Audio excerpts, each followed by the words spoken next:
Welcome to Luca and Miguel. Enjoy the video.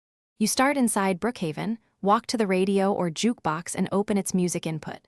Once done, switch to your browser or Roblox Studio to inspect the sound. You need the asset reference, not the song name, so focus on the UI elements that accept ID. Make sure you can toggle developer tools or view the object properties in Studio.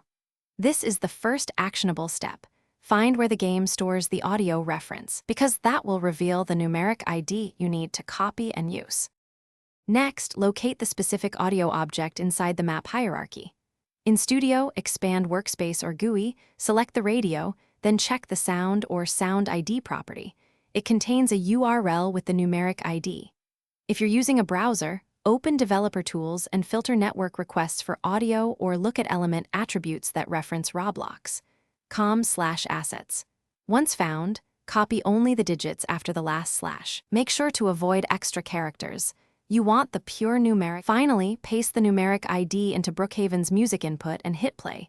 It should stream immediately. If nothing plays, check that the audio asset is public and hasn't been taken down by the creator, because private or deleted assets won't work. Also, make sure you copied only digits, no extra slashes or text.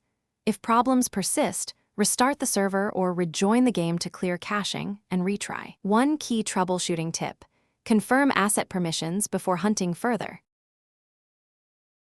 Thanks for watching and please subscribe. It's the best investment you'll ever make.